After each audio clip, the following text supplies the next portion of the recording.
All right, recording. Okay. May team call, selling transformations. I'm going to be making these presentations, I think, from now on because it keeps me on track and then it gives you guys something to actually like be able to focus on and look through when you're rewatching these calls. So love, serve, and grow. So always give first. If you're not giving anything to people and showing them what you have, they're not really you're not gonna grow in any way. So don't focus on selling. Money is a byproduct of two things: the amount of value you put out there and who you can help. So essentially you have to give people value for you to be able to help them because you're going to be solving problems for them. And don't focus on the results. So don't focus on, I know we talk all the time about Success Club and hit Success Club and hit Success Club. Those are numbers, but like you're helping people. So you always have to focus on the people. And I feel like we say that all the time, but it's also so easy to forget because it's like Success Club.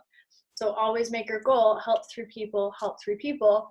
And then that helps you focus on how am I helping them? What do these people need? And how can I give to them? So focus on showing up, being consistent with what you're offering, and the results will come. Success Club will come. Be consistent, show up, and give the value. Planting the seeds. So every person who sees your stories, your posts, everyone who you start conversations with and expose to Beachbody and the products, you're planting seeds in their head. Everyone you reach out to, they're seeing what you have to offer. So that's why providing value is so important in your stories and in your Instagram and in your conversations. So that being said, you got to water the damn seeds. We always talk about planting the seeds, and then you never talk to people about anything, and you never create the relationships with people before you like try to grow them, right? So don't forget to water the seeds. Create those relationships with people, give them the value, figure out how you can help them, and then you'll grow by creating sustainable relationships with pretty flowers and not weeds. And I put this in there because I remember when I first started coaching, I would literally invite anyone and everybody. And it's like, I don't want anyone and everybody on my team. Like thinking about where I've come with you guys and the relationships that we've built with you and like with the team. Like, could you imagine having like that psycho coach that I've had that most of you know about? Like that was like, because I was inviting everybody and anyone, and that's like not a good time. So don't attract the weeds. If you don't feel a connection with that person, if you don't like that person, I mean, if you like weeds, and this might be opposite for you, but if you get the people, point being, get the people you want on your team, right? Don't invite anyone and everyone, and you can't help everyone either. So redefining the definition of sale. So they don't buy products, they buy solutions, right? They get products, but they're gonna provide them with a solution to what they may be struggling with or the problem that they're looking to solve. So you're selling transformations, whether that's a physical transformation with their health and fitness, whether it's a loneliness transformation and giving them friendships and community and somewhere that they can go, especially right now when everyone feels so freaking alone. Like, I don't know what I'd be doing. Like, it's pretty much like, I think back, if like I didn't have James right now, that's how I've been living for the last 4 years. But I think just in this situation, it makes it so more lonely for a lot of people, not going to work and just like being stuck by themselves. So you're selling transformation. Why did you want a transformation? Like, why did you enroll? What transformation did you want? Did you want a physical transformation? Did you want a mental transformation? Did you just want to feel better? Did you want to better your health? So what transformation did you have? If you didn't have one, what value are you providing to people, right? It might not have been a physical transformation yet. I know a lot of people get happier and they feel healthier before they ever get a physical transformation, or they make friends in this community before they ever got their physical transformation or a different transformation they have been looking for. So if you didn't have any type of transformation, you're not providing value to anybody. So that's important to think about too. So being a product of the product, it's a vital behavior for a reason. And I put these on here because it's so easy to show a physical transformation. Like people scroll, it's scroll stopping, they see these photos and they're like, dang. But what if someone doesn't need that physical transformation? They want that connection and community with people. So it's so important to get to events just so you can take team photos together and say like, hey, like I have my people, right? And I wouldn't have met them if we weren't part of this online community together. So making sure that you're not only a product of the product showing physically, but talking about those other transformations that you guys have physically, mentally, all of that stuff. Oh yeah, so think of everything, not just the products, like I said. And if you don't believe in what you have to offer, how will anyone else believe in it? If you come into this and you've never made a friend with anybody, how can you sell the community and share the community with people if you don't feel like you're part of the community? So think about, Sammy does talk about this a lot, how she could never get people to buy Recover. Before the vegan came out, like just last year, we only had like Whey Recover, and she's dairy free, and like barely any of her coaches and clients bought Recover because she never drank it. She never provided the value of what it could do for you until the plant-based one came out. So sale versus a service mindset. A service mindset is only possible with the foundation of love. You can't serve people if you don't have the foundation of love in yourself. If you don't love yourself, if you're not happy with yourself, it's hard to serve people if your cup is not full. And you hear that all the time. Because your job isn't to convince people to buy these things. You're solving the problems that they have. You're offering them a transformation. So finding what their problems are. And if they say no, it's not about you. It's just that you haven't either found their problem or told them the value in what you have to offer them. So don't take it personally. The secret, so this I think was really powerful. I saw this today. Selling, the secret to selling with authenticity and passion is loving what you do so much that you feel as though you are doing a disservice if you don't take their money. You need to feel so bad about someone who isn't seeing the value in what you have to offer that you need to share that with them.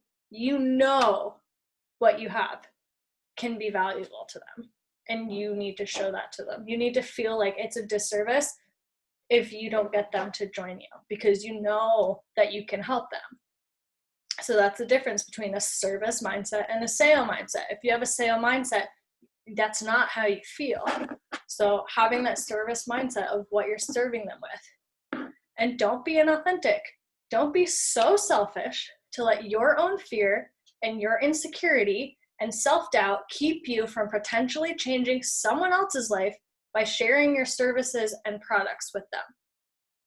Everyone who has been around Beachbody for more than 3 months will tell you that they have been changed in some way, shape, or form, and their life is forever different. Do not let your fears decide that for somebody else, that they don't deserve this. Okay? So finding their problem, when you find their problem, the price becomes irrelevant. When the value of them having the products is greater than the cost of them paying for them, right? People think Shakeo's is so expensive until they realize that if you took all these ingredients and put in a smoothie, it'd be like $100 for one dang smoothie, right? Like the amount of ingredients and pure ingredients that go into Shakeology, when people realize that and the value of what it does for your body, people realize why it costs what it does and that it's worth it because they value that. So do a better job of selling you. That's what makes you different than other coaches. How many freaking coaches are there in Beachbody? A shit ton. What makes you different? Like, you are all so different from me. And it's funny because when you see teams of people at Summit, and like when I met all of Sammy's coaches my first year at Summit, we're literally like all 5 feet. There's like Alex is obviously tall, and she's been recruiting a few taller people.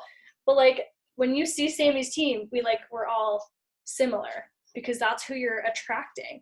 So when I look at you guys, and like it really encompasses my team because we're all so different, and you're doing you and you're being you, you know? So like that's like, it just makes me feel good knowing that, you know, I was able to sell myself to, and like why you would join me instead of a different coach, because we related on some level, and my team encompasses all of that. So action steps. So I literally have action steps for you guys to do tonight to implement or put on your to-do list for this week.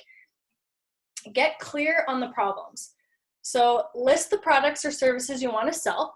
So don't put stuff on the list that you haven't tried or haven't had, like good enough success with or didn't enjoy. And then bullet point some of the problems that they solve for you or can solve for other people, right? A lot of people swear that IBS or that Shakeco helps with IBS. I will never be able to explain that to somebody because I do not suffer with that, right? That's not what Shakeology has helped me do. But it can still go on my list because it has helped other people. But just make sure that when you're talking about the products and what they can do for you, there is a product disclaimer. There's an income disclaimer and there is a product disclaimer, because Shakeco can't go out there and say, like, Beachbody can't go out there and say, like, Shakeco cures IBS because that's not what it was meant to do. So just make sure you're careful when you're talking about that with other people, and include the solution for how it would make your customers feel. Like, what is it solving? And then facts tell, stories sell. So create your own success story. I know a lot of you have probably thought about that already. If you haven't had a success story, that's where you need to start. Need to go back to square one, go back to phase one and get your own success story. Include your name, your job, your background, what you were struggling with before you joined, how the products helped you transform your life, what the solution was for you, and then reach out to other people on the team and get 2 more stories. Having 2 other different stories that are different from yours and someone that you can pull from gives you more stories to sell. Stories sell. And it just gives you other perspectives that you're able to talk about with your prospects and your clients. So this is something I learned about tonight too, actually, earlier today, the hot market approach, the help, try, compare, feedback approach. So there's actually a little script kind of that I have here. And your hot market is obviously, like, we always talk about cold market and warm market. Like, I would say warm market is people like you went to school with and you just know of, but your hot market is like your best friends, like your dirt friends that would do anything for you. Your close friends and family would be your hot market. So there's a little script here and I'm just going to read it out so you can kind of understand the help, try, compare, feedback approach. Hey, whoever, I was wondering if you'd be willing to help me out with something. Got a new product, I'm starting to market with my business, and I need people that I can trust that are willing to try it out and give me some feedback. Explain the product and the problem that it helps solve. And would you be willing to try it for 30 days? Maybe compare it to whatever you're currently using and let me know what you think. It'd be really a huge help to my business. If you don't like it, I'll never ask you to buy again. But if you love it, and I think you will, I can show you how to become a customer and get a discount by purchasing through me. And then don't get caught up with the specific words of that. Just kind of talk about, like, you can see where the help, try, compare, feedback framework kind of works and how that would work more with people that you already have a good relationship with. And the try it for 30 days, like, just make sure you know, like, they're buying it from you, because we have that 30-day money back guarantee for everything. So they're going to buy it and they're going to like it. So that's just kind of a little example for that kind of approach. And I thought that was really important because I honestly think that it could also work if you word it the right way for people that aren't necessarily in your warm market, but you're also your cold market too. And then this is kind of going into something else. Like, this could be a whole other topic, but this is pretty much the steps you want to take when you're getting somebody on board. You need to provide them the value. That is step 1. Step 2, you make the sale. But it's not over. When you make the sale, it is not over. You are just getting started. You have to create a wow experience. So not just with coaches, but with clients too, and regular customers. They need to know why they would ever come back to you, why they trust you, why they would buy from you. And this guy that I've been learning from, network marketing expert. He was talking about how he ordered something from this guy. He was a friend of his, but he gets this box and it's like super overwhelming. All the stuff is in this box. Like, you know, when you got your Beachbody box and it was like exciting, so all these things are in it, but then you're like, all these things are in my box. Like, I'm kind of like overwhelmed. It can be overwhelming for people. So if you can, make sure, ask them to message you when they get their package. Say like, hey, I got my package. And then you talk to them about what's in their package. Each thing, go through it with them, make sure that they understand what everything is for, and then create that wow experience of knowing what their goals are, so when they feel like giving up, you can reach out to them and remind them why they're here. That's why I ask you guys your why all the time, because I even need to be reminded of that on occasion. And then continue to follow up with them on their journey. How are they doing? How do they like the products? What's not going right? What is going right? Make sure that they know that you're here for them every single step of the way. You are not going anywhere. I am not going anywhere. I am here for you guys every step of the way. And you need to create that experience for them so that people don't want to switch to other teams. I created a good impression on Ocean. I provided her the value of what my values were as a person. You know, we talked about what was best for her, what her goals were. She joined our team. I created an amazing environment community for her. And now she's here, Emerald, and continuing to push. And I continue to follow up with her all the time. And you don't want to do that with just coaches. You want to do that with your customers too. So that's the last thing I have. I didn't have the chat open, so I'm gonna see if you guys are chatting. But yes, James is being very quiet. I'm very happy. Do you guys have any questions at all? No? Did you like my presentation? Do you think that's better? I kind of stay on track a little bit more instead of just ramble. Sometimes I find it hard to like pick a topic for you guys because so many people are like struggling with different things, but I think this is a very good basic topic to kind of like get you backtracking and thinking about like the process. And awesome, visuals good. It was a pink PowerPoint, but I made it purple, obviously. Templates. Awesome. All right, well, I don't like wasting anyone's time. That was awesome. That was all that information in like 20 minutes. I'm a rock star. All right, I'm gonna try and get this posted tonight, and don't forget, if you have questions, let me know. In Ocean, we still didn't have our one-on-one, so message me whenever you're free. I'm always here. All right, see you guys. He would.